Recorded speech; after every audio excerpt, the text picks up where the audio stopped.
حدثنا ابن سلأم قال أخبرنا محمد بن فضيل قال حدثنا يحيى بن سعيد عن أبي سلمة عن أبي هريرة قال قال رسول الله صلى الله عليه وسلم: من صام رمضان إيمانا واحتسابا غفر له ما تقدم من ذنبه।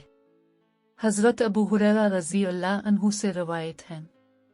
कि हज़रत सल्लल्लाहु अलैहि वसल्लम ने फरमाया, जिसने रमज़ान के रोज़े ईमान और खालिस नियत के साथ रखे, इसके पिछले गुनाह बख्श दिए गए।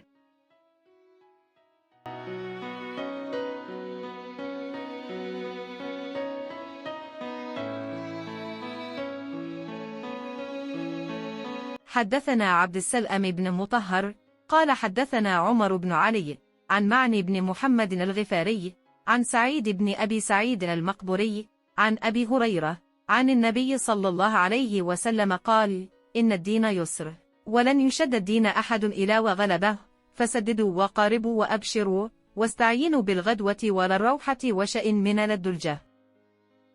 अबू हुरैरा से रवायत है कि हज़रत सल्लल्लाहु अलैहि वसल्लम ने फरमाया, बेशक दीन आसान है और जो शख्स दीन में सख्ती इख्तियार करेगा तो दीन इस पर गालिब आ जाएगा और उसकी सख्ती ना चल सकेगी। बस इसलिए अपने अमल में पुख्तगी इख्तियार करो और जहाँ तक मुमकिन हो मियाना रवि बरतो और खुश हो जाओ कि इस तर्ज अमल से तुमको दारन के फ़वाइद हासिल होंगे और सुबह और दोपहर और शाम और किसी कदरात में इबादत से मदद हासिल करो। नमाज 5 वक़्ता भी मुराद हो सकती है कि पाबंदी से अदा करो।